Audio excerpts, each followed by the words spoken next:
Boa noite, meus irmãos, graça e paz. Eu quero agradecer o convite, a Jubalp pela iniciativa do Instituto de Inverno, a liderança, aos pastores locais. E tenho algumas coisas que vão passar ali, porque quando eu recebi o convite, o clima, a pegada era de Olimpíada, não é? Então eu vi ali que nós estamos vivendo as vésperas de um calendário olímpico, e a Olimpíada em Londres, e eu entendi que então o pessoal quis associar isso ao fato de que Romanos 8 diz que somos mais que vencedores em Cristo. Então recebi a incumbência dentre os preletores dessa semana, está falando sobre como vencer a religiosidade. Então, essa é a tentativa que a gente vai fazer aqui de trabalhar esse tema. Antes, contudo, deixa eu me apresentar um pouco. Eu, na verdade, pessoal, tenho gastado o meu tempo trabalhando em prol dos projetos missionários que a gente tem na África. Então, queria, antes de você abrir no texto bíblico que a gente selecionou, queria pedir para a Elise encontrar os meus slides lá junto a... Não, esse não deve ser meu. Deixa eu ver, passa mais um. Esse é meu mesmo. Segue adiante então. Isso, desliga. Aqui sou eu, minha esposa, no Campeonato Brasileiro do ano passado. Esse sou eu, minha esposa, na Libertadores desse ano. Esse é meu mais velho, pode passar, e esse é meu mais novo. Então eu não sei como vencer a religiosidade, porque lá em casa a gente tem uma religião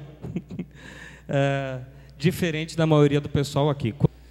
E nós estamos em dois países da África, a Nigéria e o Senegal. Talvez, para eu mostrar essas fotos, seja melhor, inclusive, Elise, aquela jovem bonita, solteira que está lá dentro. Pode desligar, não é com você isso aqui, mas ótimo. Nós estamos em dois lugares na África. O primeiro deles lidando com um fenômeno chamado crianças bruxas. O segundo com um outro chamado crianças talibês. O primeiro fenômeno, nossos adversários são os falsos cristãos do neopentecostalismo de mercado, das igrejas que comercializam Deus, que vendem bênção, em nome de Jesus, tudo em nome de Jesus. O segundo fenômeno das crianças talibês são crianças que vivem esmolando o dia inteiro para no final do dia levar seus professores de Alcorão os recursos arrecadados na rua. Então, como elas estão pretensamente, falsamente aprendendo o Alcorão, elas não estão indo à escola tradicional e não estão aprendendo a falar francês, a língua local, nem matemática e nem ofício algum. Elas se tornarão marginalizadas na sociedade. Então, nós temos equipes nos dois lugares, na Nigéria, cristã evangélica, e no Senegal, muçulmanos. Pode passar, querida? Na Nigéria, pode passar. Nossa missão foi eliminar a pregação diabólica que pastores europeus fizeram quando passaram a dizer que a maioria dos dramas das famílias evangélicas do lugar tinha a ver com as crianças, os filhotes, que davam brechas para que o diabo entrasse na vida, porque eles são distraídos e os adultos não. Então eles comiam coisas enfeitiçadas, balas de Cosme e Damião e coisas desse tipo, e traziam para casa os feitiços que podiam destruir a vida das famílias. Aí, se alguém dentro da igreja, por exemplo, tem um filho fora do casamento, uma jovenzinha, acontece que desde a barriga essa criança é bruxificada, já que é fruto de um pecado. Então o exorcismo começa quando a mãe ainda está gestante. Pode passar. Isso tudo ficou uma epidemia gigantesca lá. Como aqui a gente tem a mídia evangélica na TV, que vive para pedir mais dinheiro do que Deus de fato precisa, lá eles criaram um jeito de ganhar dinheiro. Essa senhora aqui, ela antes de ir a cada cidade fazer sua cruzada, ela avisa que Deus a revelou que pelo menos 500 crianças bruxas existem naquela cidade, naquele vilarejo. Então que os pais levem os filhos até a cruzada, para que ela possa, pelo Espírito Santo, receber a revelação de que as crianças são possessas, são endemoniadas, são bruxas. E aí que ela tem feito fortuna com isso. A denominação dela é a maior do país, está por todo lado, cresceu bastante. E por que se faz fortuna com isso? Basicamente porque o exorcismo das crianças possessas custa caro, de 4 a 5, 6 salários mínimos, para que seu filho seja liberto do diabo que o possui. E esse exorcismo, como é caro, ele demanda muito tempo. Não é como, não é alguém chegar aqui, sai em nome de Jesus e volta para casa, tudo bem. Não, a criança é internada em galpões que são reservados para isso, nos interiores das igrejas, e passam por processos que lembram aqueles que aqui a gente encontra no baixo espiritismo, porque há uma miscigenação cultural nessa questão. Pode passar. Daí que a gente é capaz de ir em igrejas assim, como o Leonardo, missionário hoje, está lá, e encontrar pessoas assim, amarradas aos pilares da igreja. O diácono está passando lá, indo para a secretaria, está tudo bem, a vida rolando numa boa, e o jovem preso porque ele é um bruxo. E os pais alugaram esse lugar aqui. É aqui que ele faz suas necessidades, aqui que ele toma banho, os pais que trazem a comida. Eu não estou contando o que me falaram, eu conversei com ele. Pode passar? Essas são crianças, então, que, como não há dinheiro para pagar o exorcismo, os pais desesperados para tirar a ira de Deus de sobre a casa deles, começam a fazer dicas que feiticeiros, village doctors, pessoas da superstição, dizem que devem ser feitas. Então tem de tudo. O outro teve quase o braço decepado, esse do meio teve uma machadada na cabeça, a Vitória chegou na gente aqui em cima de vestidinho azul, subnutrida, com 2 aninhos de idade, aquele que está no seu canto esquerdo. Essa moça ficou amarrada a uma árvore, e é assim que fica até que desfaleça de inanição. Esse outro aqui ficou 1 mês internado antes de morrer, porque não só jogaram ácido sobre o rosto dele, como fizeram mais e fizeram com que ele engolisse o ácido. Tudo na tentativa de tirar, sem precisar pagar pelo exorcismo, o diabo que toma conta das crianças no sul da Nigéria. Pode passar, Elis? Essa mocinha tinha uns 14 anos de idade, eu encontrei jogada, drogada, alucinada, passou a madrugada sendo vampirizada por um monte de adultos que se deitam sobre ela e a abandonam, e estava lá, só com a camisa e toda nua. Pode passar? Encontramos outros, aquele mocinho não deu para salvar, é um problema hepático sério, mas essa moça aqui, a Emília, a gente, graças a Deus, conseguiu reverter esse problema que ela tem ali. É um caroço, você percebe um caroço nas costas dela? Então a Emília não anda. Pode passar, Elis? Olha lá, eu estou examinando as pernas dela para procurar entender por que ela não anda. Na verdade, então, esse caroço comprime a coluna vertebral dela e impede o fluxo nervoso na direção das pernas. Então as pernas ficam atróficas e por isso que ela não anda. Mas o problema da Emília, que anda só assim, às costas dos adolescentes, o problema dela é que, porque ela não anda, algum jovenzinho ou outro é culpado. Você está entendendo a relação que eles montam? Mas aonde que se montam essas relações? Dentro dos centros de Umbanda da Nigéria? A Nigéria mal tem centros de Umbanda. A Nigéria que eu fui, o sul dela, é 99% evangélica, evangélicos como somos nós aqui. Pode passar? Mas é por causa... Agora é Emília hoje. andando, correndo, graças a Deus. Então, no livro que foi lançado a respeito disso, a gente conta a história dela. A história termina antes dela começar a andar. Na verdade, foi um ancião que disse assim: o pastor disse que a culpa dela está assim, é de um jovenzinho, o Ezequiá. E aí a comunidade começou a fazer um bullying dos mais terríveis com Ezequiá. O Ezequiá todo dia sofria cortes, braço quebrado, pancada. O irmão mais velho resolveu um dia dar um fim nisso e o Ezequiá tem 6 anos, o irmão mais velho tinha 11, hoje tem 13. E o irmão mais velho falou para os pais: eu vou levar o Ezequiá para o mato e lá eu resolvo isso, acabo com isso de uma vez. Por misericórdia, porque a família não aguentava mais, a casa apedrejada, enquanto não se tirasse a criança do vilarejo. Porque enquanto a criança estivesse no vilarejo, um espírito maligno não permitia a prosperidade do lugar. Pode passar, Elis? Isso aqui é o Ezequiel com a nossa enfermeira. Veja que o braço da enfermeira é suficiente para pôr o braço do Ezequiel no lugar. Porque ele quebraram o braço dele. Na primeira foto você pode ver o S.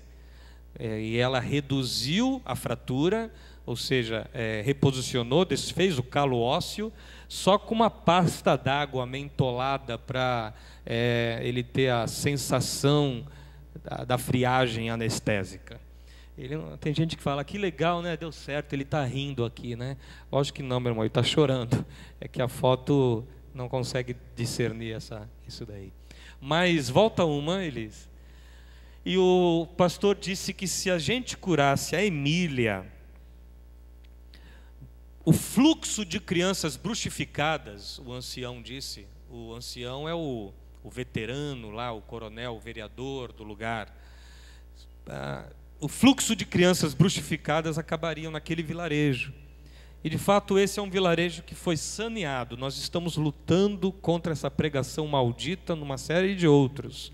Mas eu falei: mas o que eu tenho que fazer pela Emília? Aí ele falou: mas é simples, é só vocês curarem ela. Aí, meu irmão, eu não sou batista, porque batista não cura ninguém, né? Mas eu também não curo, porque eu sou presbiteriano, você entendeu? Então, de origem presbiteriana, a gente não sai impondo a mão nas pessoas e de repente elas são curadas, como a gente vê acontecendo na maioria dos falsos testemunhos que existem na televisão.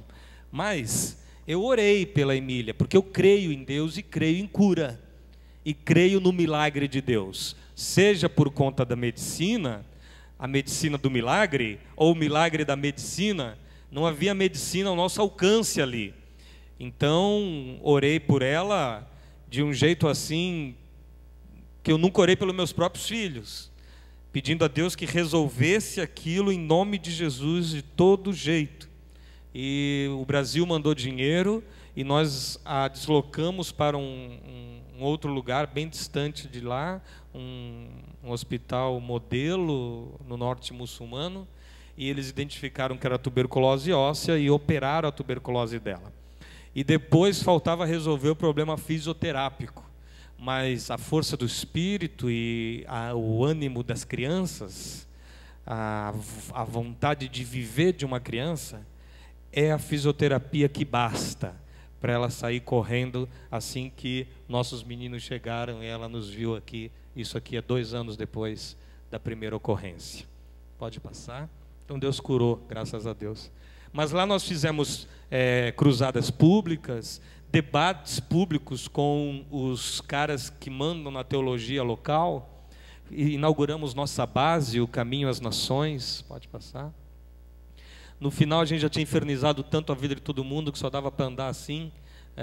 A imigração não deixava a gente andar, a não ser com os caras armados. Aí a gente batia nas portas para pregar o amor de Deus e tinha um cidadão armado assim, esperando a pessoa abrir a porta.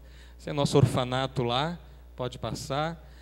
Esse é o Leonardo e a Ayla, o casal que hoje toma conta do orfanato que o Senhor nos deu nesse lugar, todos de crianças que foram bruxificadas em nome de Jesus. Pode passar. Esse livro está aqui com o meu amigo Valmir, é o livro com o qual a gente tem conseguido algum recurso para essa missão. Então, quem adquire o livro, todos os recursos são enviados para lá, porque a gente é louco e acabou não tendo um monte de problema e se enfiou em mais um, que é o outro país, o Senegal. Pode passar? O Senegal é outra história. Essas crianças têm que aprender o Alcorão, a decorar o Alcorão em árabe, sem saber o que está falando. Pode passar? Então, essa aqui é a escola corâmica. E esses caras, eles ganham muito dinheiro com esse negócio. Quem já viu aquele filme Quem Quer Ser um Milionário sabe o que eu estou dizendo. Você pega a criança de rua e coloca ela dentro do orfanato e faz com que ela passe o dia recolhendo dinheiro para você. Daí que essas crianças, elas vivem 1,5 milhão delas nas ruas da capital do Senegal, em Dakar. Pode passar?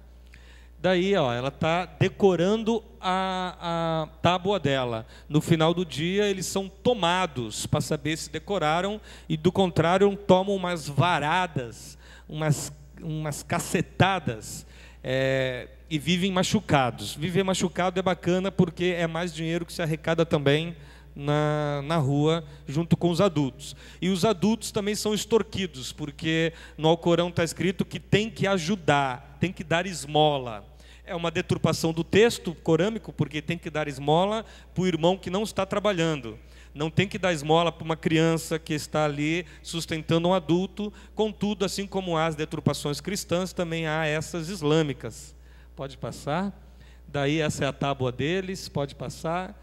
E aí eu fui ao Ministério da Infância. Esse é o ministro da Infância. E do lado dele, esse senhor mais alto, está o Edmilson, nosso missionário ao Senegal, que agora, no final do mês, não lembro exatamente que dia, vai se mudar definitivamente para lá, porque a gente lá tem agora um orfanato para 50 crianças e um projeto para 500.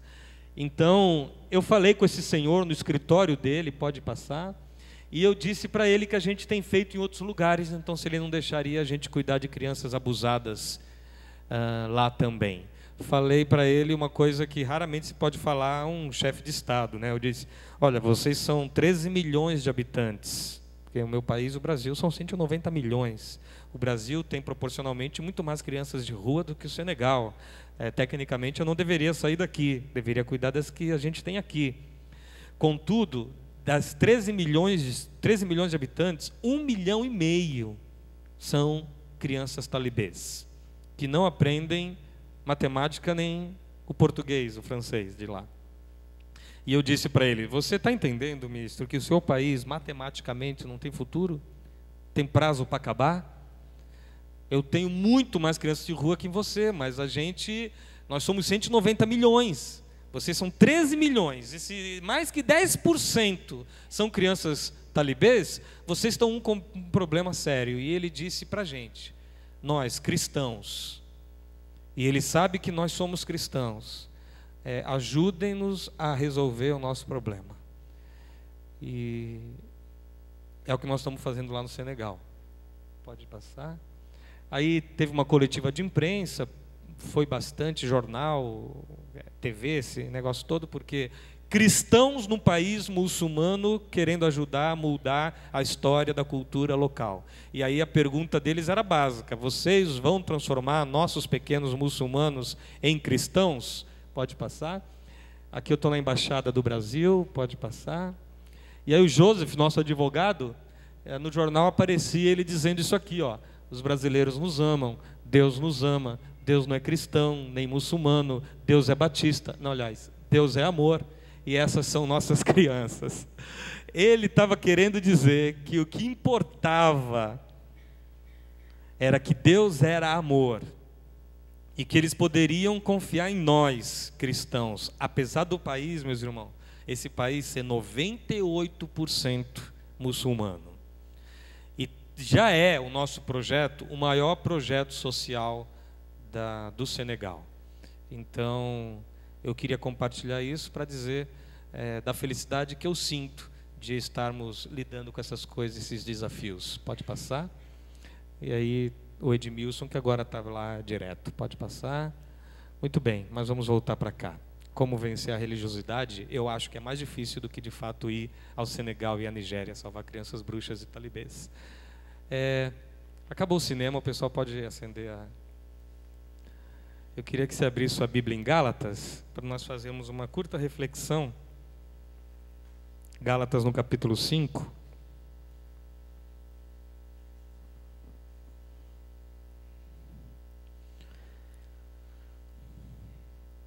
No verso 1 em diante.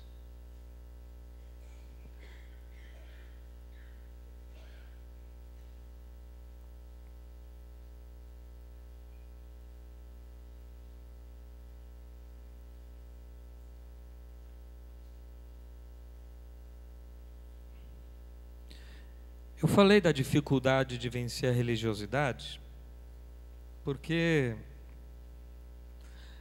religiosidade é, no nosso meio, uma palavra que está caindo em desuso e em descrédito.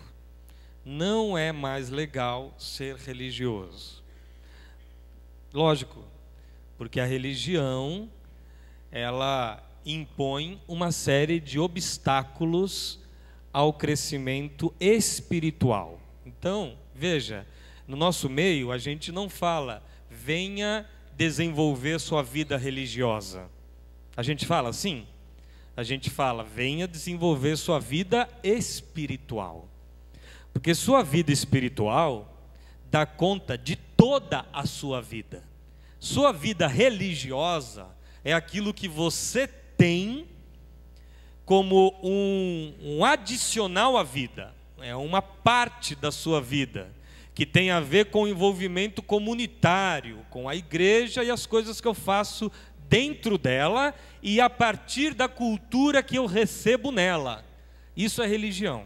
Então, quando a gente fala vida espiritual, as pessoas estão vindo aqui à frente dizer para você que sua vida espiritual não é só a vida que você tem dentro do ambiente religioso, porque vida espiritual é vida com Deus, e vida com Deus a gente vive de dentro de nós para fora, em todo lugar onde estamos e numa condição de mudança diária de caráter, na direção da pessoa de Jesus formada em nós.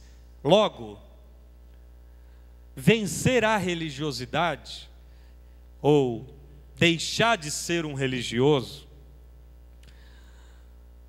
é algo que quase sempre a gente aponta para o outro. Que boa essa palavra vai ser para aquele irmãozinho ali, que quase nunca está dentro dos nossos próprios métiers, porque nós aqui não temos um aspecto físico que depõe a nossa religiosidade. O que eu estou querendo dizer? Elise, deixa eu ver se eu tenho aqui, pode passar. Essa aqui pode desligar. Pode passar. Olha lá. Então, aquele primeiro quadrinho. Ali são questões religiosas. A gente acha que são estas as questões religiosas. E a maioria de nós não tem essas questões religiosas aqui numa comunidade batista. Então, no primeiro quadro, eles estão lá, você usa brinco e você usa barba. Bom, dependendo do ambiente religioso que você está, não pode usar brinco, rapazes.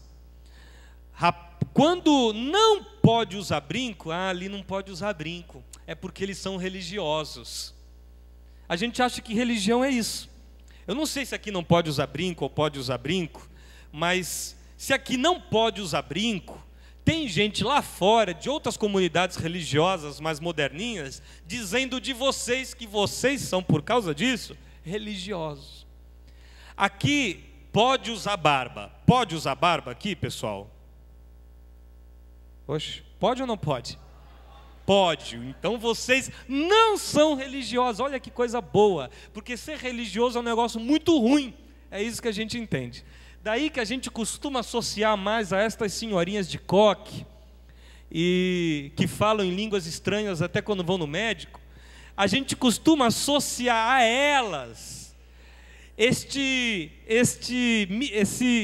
estereótipo da religiosidade. Então, religião, é algo que... Por que é que eu fui chamado para falar como vencer a religiosidade, se eu estou no meio de um pessoal que não é nem religioso? Porque eu não estou vendo aqui ninguém, eu não estou vendo ninguém. Passa a próxima foto. Ó, olha lá, essa cachorrinha. Eu não estou vendo ninguém aqui nessa condição. Vocês já viram essa imagem no Facebook? Pessoal, desculpa, pensei que hoje era da moçada e tal. Então, eu não conhecia esse termo também. Véi, na boa, eu não conhecia esse termo. É de tanto ouvir meus filhos falarem que eu estou lidando com esse termo, essa terminologia nova. Véi, na boa, né?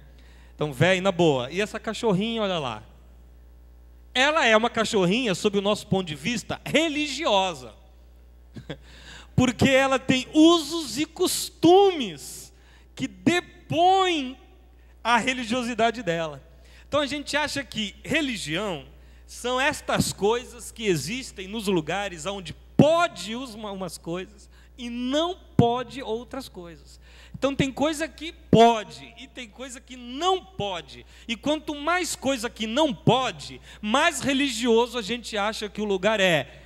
Não é verdade isso, e isso não é religião, conforme a religião contra a qual o Evangelho luta. Isso é brincadeira. Não é essa a questão. A questão está aqui em Gálatas e é a que eu queria ler com você. Verso 1. Foi para a liberdade que Cristo nos libertou. Aí você pensa que ele está falando, pode fazer tudo. Não, ele nem está falando dessas coisas, ele está dizendo da imensidão de mandamentos que a lei nos propôs e que nós não conseguimos obedecer, e que se nós as obedecêssemos, em Deuteronômio 28 está escrito que seríamos abençoados. Mas como nós não conseguimos obedecer, então pesa sobre nós o fato de que, a ver pela lei, nós não somos abençoados por Deus. Mas foi para a liberdade que Cristo nos libertou. Portanto, permaneçam firmes. Permanecer firmes não significa manter-se bem firme naquilo que tem a ver com as coisas que pode e as coisas que não pode. Fica firme, meu irmão. O irmão está firme. O que significa perguntar para o irmão, o irmão está firme? Especialmente para aqueles irmãos que não vêm à igreja, a gente sabe o que significa, né? O irmão que faltou já alguns domingos, eu não sei quantos domingos precisa faltar aqui para ser considerado um desviado. Mas, se faltar muitos, a gente tem que ver se desviado o irmão não está já infernado, né? Naquele sentido que em Cristo chegando, e o irmão já está há muito tempo sem ir, não participou da última assembleia, não tem ceado, não frequenta a escola bíblica, e Cristo voltou. Eu avisei, meu irmão. Cristo voltou, Cristo vai voltar, e você vai ficar. Tem a ver com esse jargão, esse vocabulário, é o que é de religioso em nós. É quando a gente chama para nós o estar em Cristo. Quando estar em Cristo é só uma condição relacionada à cruz, quando nós nela fomos incluídos e aceitos. Ele é quem nos aceitou. E aí Paulo está dizendo, fiquem firmes. Firmes no quê? Firme no fato de que vocês estão em Cristo. Vocês estão em Cristo. Não vacilem. Essa foi a pregação de Paulo lá na igreja na Galácia. Não vacilem. Aí continua. Não se deixem submeter novamente a um jugo de escravidão. Vai vir um monte de gente aqui, Paulo falou, dizer para vocês que Cristo não é suficiente, que precisa de aditivos, de adicionais, que Cristo não é suficiente. Daí, ouçam bem o que eu, Paulo, lhes digo. E ele já diz exatamente qual é o problema que está acontecendo na Galácia. Preste atenção. Caso vocês se deixem circuncidar. Todo mundo sabe o que é circuncidar? Sim. Agora vamos fazer, eu não vou mostrar nenhuma foto sobre circuncisão. Então, tá bom? Pulando essa parte, eu quero saber se vocês sabem qual é então o sentido da circuncisão hoje. Já que hoje, no nosso contexto, nós não temos a circuncisão como símbolo, sinal e selo de uma aliança. Porque é isso que ela significava. E Paulo está dizendo assim para o pessoal que aceitava Jesus: não se deixem circuncidar. Não se deixem circuncidar. Não deixem fazer em vocês nada que signifique um adicional à fé que vocês têm em Cristo. Porque o que Cristo fez, basta. Aí Paulo foi embora. Paulo foi embora, e sempre que Paulo vai embora, vem a trupe antipaulina, os judaizantes, o pessoal que chega quando Paulo vai embora. Eles são cristãos, só que eles chegam na igreja onde Paulo pregou o evangelho e dizem o seguinte: o que Paulo ensinou aqui? Paulo ensinou que Jesus morreu por nós. Ah, foi? E que mais? E que ele ressuscitou ao terceiro dia. E que mais? E que a vida que agora eu vivo, não vivo eu, mas Cristo vive em mim. E a vida que eu vivo na carne, vivo na fé. A fé no Filho de Deus, que me amou e a si mesmo se entregou por mim. Foi isso que Paulo ensinou. E que mais que ele ensinou? Não, ele ensinou que por conta disso não tem mais maldição, porque ele se fez maldito por nós, porque está escrito que a lei que era uma imposição sobre nós, recaiu sobre ele, ele cumpriu a lei que dizia: maldito todo aquele que for dependurado no madeiro. Ele cumpriu a lei, e quando ele ressuscitou, nós ressuscitamos com ele, e Cristo é a nossa vida. E que mais? Porque tudo isso daí para a gente, pessoal, é só coisas para culto de evangelização. Quando deveria ser sempre a mesma pregação. Porque tudo que advém da nossa vida, advém do fato de que Ele morreu nossa morte, para que vivamos sua vida. De hoje para sempre. Selados pelo Espírito para sempre. Aliás, Paulo ensinou que o Espírito de Deus, que é santo, entra em nós e mora em nós, gente profana, nascida em pecado. E esta mistura do santo com o profano só é possível por causa do sangue de Jesus, que nos purifica de todo pecado. E que mais que Paulo ensinou? Oxe, que mais você quer? Paulo ensinou tudo quando ensinou isso. Não, Paulo não ensinou tudo. Paulo disse que vocês deveriam se circuncidar. Aí todo mundo: não, Paulo não disse. Mas tem que se circuncidar. Mas circuncidar não é sobre da velha aliança, não é uma coisa com Moisés? Sim, claro, Jesus é a continuação de Moisés. Não adianta só ter Jesus. Jesus é importante, mas Jesus sem Moisés fica faltando. Meu irmão, quando Jesus não é suficiente, quando Jesus fica faltando, tem-se a religião. Você está conseguindo me entender? Paulo, ele disse, de novo declara no verso 3, a todo homem que se deixa circuncidar, que está obrigado a cumprir toda a lei. No verso 2 ele fala que caso você se deixe circuncidar, Cristo de nada lhe servirá. Então, olha, quais são as circuncisões modernas? Tudo que hoje nos faz sentir minimamente merecedores do amor de Deus. Tudo que hoje nos faz ter o gostinho de se imaginar mais perto de Deus por causa de algo que a gente fez. Tudo que hoje significa um passo na direção dele em função de uma obra minha. Tudo que hoje significa um rito, um culto, um formato, algo que eu posso, ou algo que eu não posso, ou algo que eu digo, ou algo que eu faço, que me coloca mais próximo de Deus. Isso daí é a minha circuncisão. Tudo que me faz ter jactância, orgulho, vaidade, vanglória, e me faz sentir mais crente, mais espiritual do que o outro, porque ele não tem isso ainda, isso é religião. Tudo que diminui o peso da graça de Deus na minha vida, que é tudo e me basta, é religião, e nos afasta de Deus. E todo envolvimento com a religião, vá lá, vai, começa, mas Cristo de nada lhe servirá. Se você está caçando Deus, seja lá como, Cristo de nada lhe servirá. Se você está procurando os 7 passos para chegar no, sei lá, onde da prosperidade espiritual, Cristo de nada lhe servirá.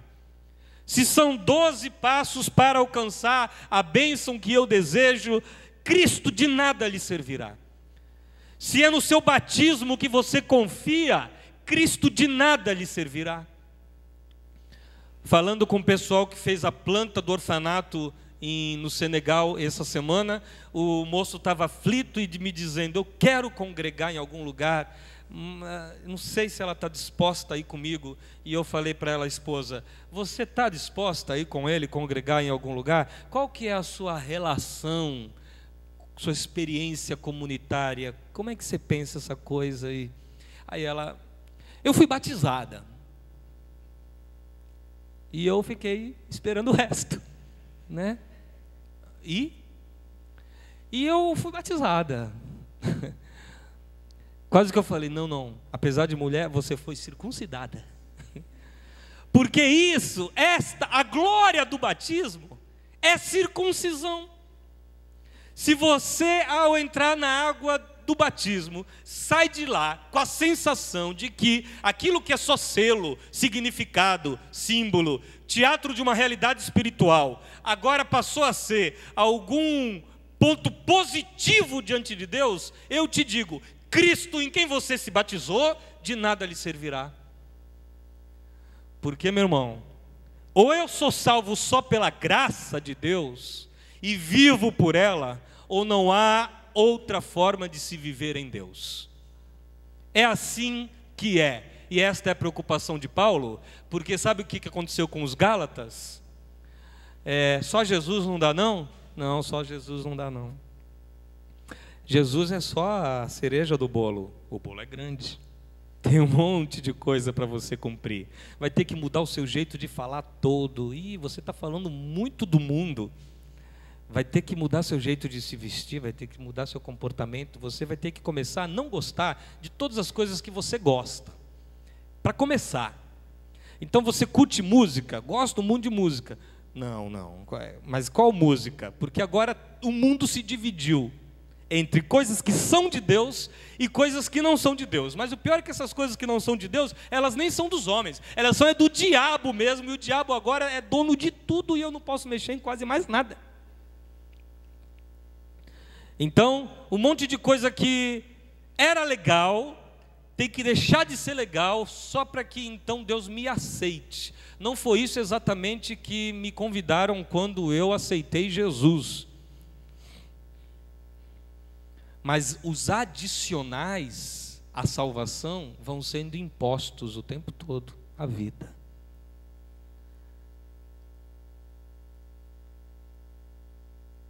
Se qualquer uma dessas coisas nos aproxima de Deus, essa é a nossa sensação, você não está firme na fé. Paulo chegou lá e eles falaram, quando os judaizantes chegaram lá: então a gente não é salvo só em Jesus? É salvo em Jesus, Mas em Jesus, e depois de Jesus, no batismo de Jesus, e depois do batismo de Jesus, na frequência da comunidade de Jesus, e depois da frequência da comunidade de Jesus, ao evangelismo em o nome de Jesus, e depois do evangelismo em nome de Jesus, veja que tudo que era para ser só fruto, preste atenção, tudo que era para ser só fruto da nossa vida com Deus, se torna o que é necessário para vir a ter uma vida com Deus. Meu irmão, isso anula a cruz de Jesus. Você está me entendendo? Eu sei que para alguns eu estou sendo extremamente básico. Contudo, o que eu quero dizer é que eles se deixaram circuncidar.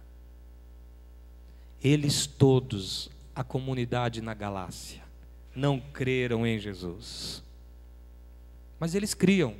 Até quem circuncidou, até quem foi lá e fez a operação da fimose nos homens, até que esse pessoal que batizou todo mundo na lei, também eram cristãos, também criam. Só que tinham medo não achavam que a cruz era suficiente. E aí olha qual é o instinto de Paulo. Verso 4: vocês que procuram serem justificados pela lei, separaram-se de Cristo. Então, meu irmão, tem um monte de coisa boa na lei. Aliás, pelo contrário, a lei é boa, a gente é que não presta. A lei, os fariseus colocaram mais outras tantas, de um modo que o que já era insuportável ficou pior. Está escrito que a lei é um tutor, um aio, ela nos levou a Cristo. Sabe como ela nos levou a Cristo? Assim, ó. Está aqui, ó. Não conseguiu fazer nadinha que Moisés mandou. É digno do inferno. Não deu certo, tá? Precisa do seu sacrifício por ele. É assim. Esta é a função da lei, Paulo fala em Romanos. Essa é a finalidade da lei: mostrar minha transgressão, expor meu pecado, mostrar quem eu sou. A religião, a função dela é antagônica, é disfarçar quem eu sou, fingir quem eu sou. Jesus disse: vocês limpam o exterior do copo, mas o interior está cheio de rapina e veneno. Se beberem do que vocês produzem, morrem envenenados. Mas ele disse isso para quem? Para o povo de Deus na sua época, meu irmão. Você está pensando que ele disse isso para quem? Para o pessoal do inferno? Não. Ele disse para o pessoal dele, da sinagoga e da igreja que ele ia. Para eles ele disse: o que contamina o homem não é o que entra, mas o que sai do homem. Porque o que sai do homem é tudo que não presta. Porque a religião queria determinar que o que contaminava o homem eram as coisas com as quais os homens cruzavam fora dele, enquanto dentro dele é que havia o verdadeiro problema, ele. Então a religião existe para a gente não ficar nu diante de Deus, para a gente não depender da graça de Deus, porque a gente vai e chega diante dele com alguma questão já resolvida, para que ele não precise de fato nos perdoar completamente. Então a gente permite que o coração seja circuncidado na lei. Olha o que Paulo está dizendo, verso 6: porque em Cristo Jesus nem circuncisão nem incircuncisão tem efeito algum, mas sim a fé que atua pelo amor. Então eu não vim aqui, pelo amor de Deus, dizer para todo mundo que não é, porque agora é para começar a fazer um monte de coisa que não pode, que não deve, que não tem consciência para fazer. Eu vim dizer que tudo que a gente tem que fazer na vida é fruto da fé que atua pelo amor. não importa o que, é fruto da fé que atua pelos vínculos de amor. Aí Paulo entra nas Olimpíadas e diz que eles tomaram um tombo. Olha o verso 7. Tem até aqui um passa. Nossa, gente, essa foto está aqui desde aquela hora. Vocês, Elis, desse jeito você não vai arranjar um namorado. Aí. Nossa, aquela foto não tem nada a ver, vai ficar parecendo, vocês não filmaram aqui, vai parecer que a gente fica tirando sarro dos irmãozinhos das Assembleias de Deus, da igreja de usos e costumes, né? Essa aqui é melhor, porque essa aqui fala de vocês mesmo, tá? Ó, nós corríamos bem, estávamos correndo bem. Paulo, ele diz para eles, o tom é de lamento, vocês corriam bem, quem os impediu de continuar obedecendo à verdade? Essa persuasão não provém daquele que vos chama. Quem pregou para vocês essa pregação de religião não foi Deus. Um pouco de fermento leveda toda a massa. Alguém foi aí, falou no ouvido de um, que falou no ouvido de outro, que falou no de outro. Agora está todo mundo aí enfaixado, ensanguentado, porque crer em Cristo não é suficiente. Paulo está bravo. Veja o verso 10. Estou convencido no Senhor de que vocês não pensarão de nenhum outro modo. Aquele que os perturba, seja quem for, sofrerá a condenação. Irmãos, se ainda estou pregando a circuncisão, por que continuo sendo perseguido? Neste caso, o escândalo da cruz foi removido. Paulo está dizendo que a cruz é um escândalo. Porque eles falam assim, como assim? É só aceitar Jesus e mais nada? Aí Paulo fala, isso é chocante, porque nós queremos fazer coisas para merecer Deus. Nossos livros nas livrarias evangélicas, a maioria absoluta deles é tentando nos ajudar a fazer coisas para merecer Deus, como se possível fora merecer Deus. Nosso estado diante de Deus é o estado decretado na nova aliança em Cristo. E isso é que é escandaloso e chocante. A nova aliança em Cristo não depende de nós, como a velha aliança em Moisés. A velha aliança em Moisés era assim: se você me obedecer, eu te abençoo, eu, Senhor. Se você me desobedecer, eu não te abençoo, na melhor das hipóteses, porque eu posso te amaldiçoar, porque sou o Senhor. Terei misericórdia de quem quiser ter misericórdia. A nova aliança em Cristo, não existe essa mesa na qual eu entro com a obediência e ele entra com a bênção, a fim então de que eu seja salvo e incluído no seu povo e nação santa e sacerdócio real e povo escolhido de Deus e filho de Abraão e circuncidado de coração. Não, em Cristo e na cruz é chocante para quem é da religião, porque a mesa está posta, só que agora eu entro com o pecado e ele entra com o perdão. Esta é a nova aliança no seu sangue. Que acordo ridículo é esse que a gente fez com Deus? Não, a gente não fez, Ele que fez com a gente, quando viu que a gente não tinha nada para oferecer para Ele. É assim que é. O que você tem aí? Se Ele perguntar para mim, talvez para você não, talvez você já tenha feito muitas coisas boas. Se Ele perguntar para mim, o que você tem aí? Digo, eu tenho eu. E eu? Quem sou eu? Eu sou alguém que eventualmente peco? Não, meu irmão. Eu sou pecado, prazer, pecado é meu nome. Sou eu. Eu existo, fui concebido e minha natureza é em pecado, pecaminosa.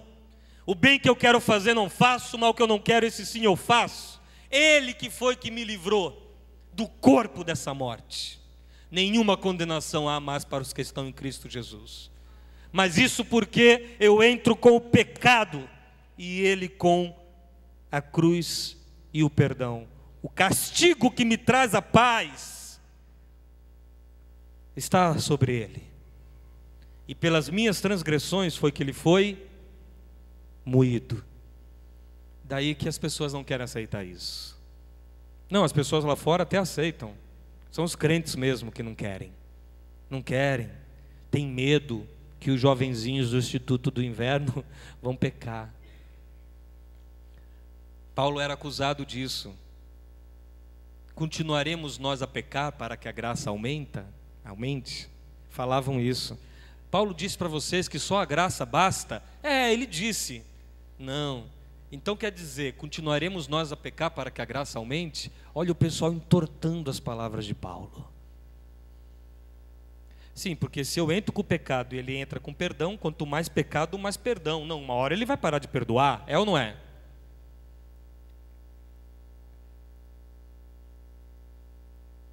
Ele não vai parar de perdoar. Ele não vai parar de perdoar. Onde abundou o pecado? Onde abundou o pecado, a graça se equalizou ao pecado? Não. Se teve um pecadinho, a graça foi capaz de cobrir, mas se teve um pecado em abundância, a graça consegue ser superabundante. O sangue de Jesus tem validade eterna, não vence, é para valer. E por que eu paro de pecar? Eu paro de pecar porque diante do amor dele por mim, a minha resposta é amor por ele. Triste um jovenzinho crescer na fé com medo de pecar para não ir para o inferno. Nunca vai experimentar o que é resposta de amor ao amor terrível e apaixonado de Deus. Aí Paulo disse: Gálatas, vocês estavam correndo bem, mas vocês caíram. Mas eles estavam cheios de religião, mas tinham caído. Tem aqui, passa aí o pessoal. Olha aqui o pessoal caindo, Elis. Elis dormiu já? Aí. Caiu. Passa, querida. A religião faz isso com a pessoa. Caiu. Você pensa que o religioso é aqui o da frente. Não, o religioso Paulo é aquele ali de trás. Continua. Caiu. Aí o camarada, a gente acha que só adultério faz isso com o cara. Religião faz isso com o cara também. Enfia a cara dele na lama. Pode passar? A gente pensa que é só mentira, pecado que faz isso com o cara. Hipocrisia, farisaísmo, religião, fingir ser quem não é, faz isso com ele. Pode passar? E a religiosidade existe para evitar isso aqui, para evitar que eu me enxergue um ser sempre dependente de Deus. Porque a gente vai ficando tão sofisticado, meu irmão, depois que se converte. O novo convertido, ele é meio assim, não é? Ele é meio estabanadinho na fé. Mas nós não. Nós já temos um. Quando a gente vai orar, é até diferente do novo convertido. O novo convertido, ele tem até medo de orar, porque ele não sabe orar como convém. E ele tem que passar alguns anos ouvindo a gente orar, porque a nossa oração coloca a gente assim, mais perto mesmo, sabe? A dele ainda é desajeitada. Então, o novo convertido ainda está aprendendo, ele ainda está aprendendo. Daqui a pouco ele está igual a gente, que pensa que é alguém diante de Deus, enquanto ele tem a capacidade de rendição muito maior que a nossa, porque ele sabe que continua na mesma mesa, na qual ele só tem para oferecer a mesma porcaria que ele é. Mas a gente já acha que já amealhou algumas coisas. Eu fui batizado em 1987, depois fui eleito diácono em 1994, e a gente acha que essa é a carreira cristã, e a gente acha que essa é a corrida. E eu estou falando a gente a grosso modo, mas ele não sabe orar como convém. Ele pega e ora assim. Ele ora diferente da gente. A gente sabe orar. Graças te dou, ó Pai. Nossa oração é até ungida, não é? Os irmãos. Graças te dou, ó Pai. Fica uma oração Henrique Cristo. Ó Pai, graças te dou, ó Pai. Isso, ó Pai. Graças te dou. Que não sou como esse novo convertido. Dou o dízimo de tudo que tenho. Jejuo, pago preço, mereço seu amor e sua bênção. Esse é o espírito da religião. O novo convertido volta justificado para casa quando ele continua orando. Tem misericórdia de mim que sou pecador. Porque Jesus falou, nem ainda levantando o olho, ele só dizia, batendo no peito, tem misericórdia de mim, que sou pecador. Então, finalmente, Paulo diz no verso 19 do capítulo anterior, o 4. Olha como é grave. Meus filhos, novamente estou sofrendo dores de parto por sua causa, até que Cristo seja formado em vós. E o verso 12 do capítulo 5. Quanto a esses que vos perturbam, quem dera que se castrassem. Você acha que Paulo está pegando leve, está pegando mais ou menos, está pegando pesado? Então ele diz, ó, o pessoal, sabe o pessoal que manda vocês se circuncidarem, fazerem a remoção do prepúcio, para sinalizar que é de Deus, para andar por aí podendo dizer, ó, eu sou de Deus, eu não sei como eles faziam, né? Mas eu sou de Deus, quer ver? Sabe esse pessoal que querem fazer você se gloriar em coisas humanas, né? Tem outras formas, olha, essa aqui também. Eu sou de Deus. Ó, você está percebendo que eu sou de Deus? Não está percebendo, não? Sou de Deus. A palavra de Deus está comigo. Olha ela aqui debaixo do meu braço. E quando o símbolo vira a coisa em si, então ela não precisa estar dentro de mim mais, ela já está na coisa. Daí que na circuncisão é assim. Eu tenho a circuncisão, eu estou. Eu frequento, eu estou. Eu participo da ceia, eu estou. Eu sou um no meio de todos, eu vou, eu estou, eu sou. Está garantido. Não está. Só está se eu me mantenho firmado na fé daquele comecinho lá.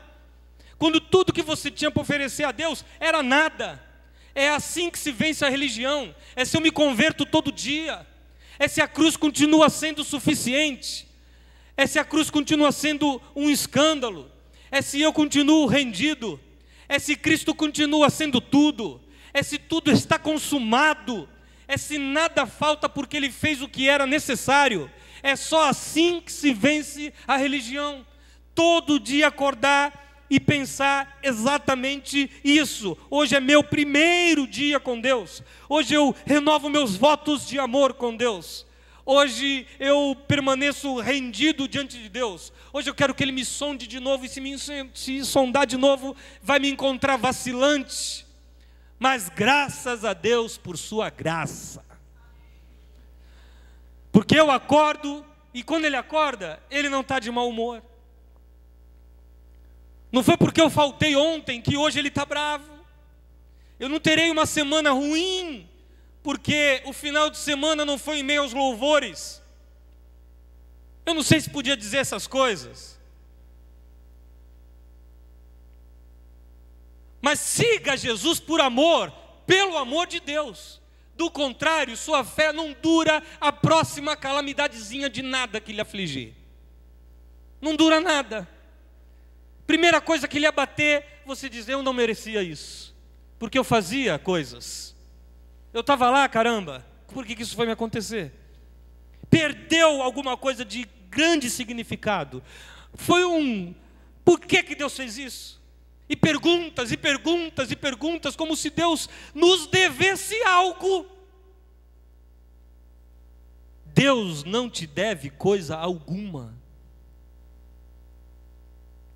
E o que você devia para Ele, Ele mesmo pagou para você achegar-se a Ele com ousadia diante do trono de sua graça e pedir graça e misericórdia em tempo oportuno. Quer ver como tem religião entre nós? Deus está conosco, Deus está comigo. Deus está comigo. Se eu pecar, Deus está comigo, meu irmão? Se eu pecar, Deus está comigo?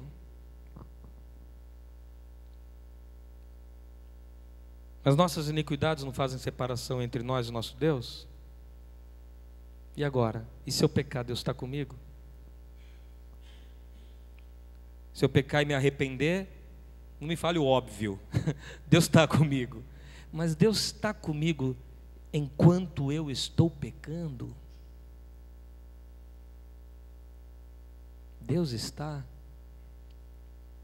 Ou aquela história de Jesus vai contigo até ali, ó. Dali por diante, você entra naquela discoteca. Na minha época tinha, né, a discoteca onde a gente não podia ir, porque se a gente fosse, meu irmão, Jesus ia esperar lá fora. Você está brincando? Ia esperar lá fora. Jesus não entra. E aí Jesus vai comigo até a porta. Aí fala, daqui é você sozinho. Se vira lá dentro. Mas lá dentro já vai ser difícil, ainda mais sem o Senhor. Aí vai ser Deus nos acuda. Não, Deus não vai lhe acudir. Vai sozinho. O que é mais triste no meio dos cristãos é que exatamente quando ele precisava estar comigo, que é para encarar, vencer, fugir, sair fora, ser tentado, cair que seja, mas cair com Ele, voltar com Ele. Eu não volto para Deus, eu estou com Ele, meu Deus. Eu não saio de Deus nem para pecar, meu irmão. Porque é justamente para pecar, na hora da nossa maior fragilidade, na hora da nossa maior necessidade, quando a gente vai fazer o que não deve, é justamente nessa hora que Ele precisa estar com a gente. E Ele está. E Ele está. É que a gente fica tendo essa relação com Deus baseada em nós e não em Deus. Baseada em nós. Às vezes Deus fica de mau humor aí com você. Não está. Nele não há sombra nem variação de dúvida. Ele não vacila, Ele não oscila, Ele não fica temperamental, Ele não resolve que naquele dia, olha, hoje é a última chance que eu estou te dando, infeliz. Hoje é a última chance. Esse não é Deus. Com Deus sempre tem conversa, meu irmão. Você crê nisso? Se você crê nisso, você vai vencer a religiosidade, vai nascer o homem espiritual, que faz as coisas pela consciência e atua pelo amor. Você crê nisso? Então cresça nisso. Cresça nisso. Essa é minha oração por essa congregação, pelos jovens todos daqui, os jovens de todas as idades. Meu desejo que você cresça naquilo que começou, para que nunca de nós se ouça: meus filhos, por quem de novo estou sentindo as cólicas de parto, até que Cristo seja formado em vós. Porque isso Ele não falou para a gente que a gente tem que evangelizar, não. Isso Ele falou para a gente que era de Jesus, mas negociou. E qual é o fim do religioso? É ficar doente. Fica doente, neurótico, vira juiz dos seus irmãos, fica melhor que todo mundo, mas como sabe que não presta, vive acusando o pecado alheio. Esse é o religioso. O religioso, ele peca mais do que o outro. O religioso, ele nunca confia no amor de Deus para valer. Tem medo de morrer. Tem medo de ficar mal, tem medo de ficar doente. Nunca Deus fecha o acordo com ele. Deus não se define, não se decide, porque é baseado nele, não é baseado no que Cristo fez. Você viu aquele filme, O Resgate do Soldado Ryan? Viu? Do Tom Hanks? Você viu que o Tom Hanks acabou com a vida do jovenzinho que ele foi salvar? Ele acabou ou ele salvou? Ele salvou, não foi? Salvou para acabar. Porque quando ele estava morrendo, vida por vida, estou dando a minha pela sua, chamou e falou no ouvido: agora, mereça, faça por merecer 8 caras que morreram para te salvar. Mereça. E aí lá foi o jovenzinho tentar viver. E o Steven Spielberg conhece da graça de Deus, porque o filme acaba ele velhinho, o Ryan, falando assim com a mulher: eu fui um bom homem, eu fui um bom marido, eu mereci. 50, 60 anos se passaram e ele ainda tinha dúvida se merecia. Eu sigo sem dúvida. Eu não mereço, mas agradeço seu amor por mim. Em nome de Jesus, eu agradeço a oportunidade. Queria chamar aqui alguém, você, Manão, para a gente orar com a igreja. Você desculpa a extensão do tempo. Quem quiser, esse livro vai estar com o Vinícius ali, olha. E também pode ser adquirido pelo site. Vinícius, mandou chamar você. E amanhã as atividades vão continuar, não é? A partir das 20 horas com transmissão ao vivo também. Que está com mais ibope do que a Globo. E hoje era um dia especial na Globo, você sabe? Eles sabem. que hoje eles sabem, né? Perderam lá, ia ter um evento hoje na novela, né? Mas olha que bom, graças a Deus. Se vocês estão aqui é porque vocês estão se lixando para aquilo lá, não é? Amém. Ou então é porque vão ver depois na internet.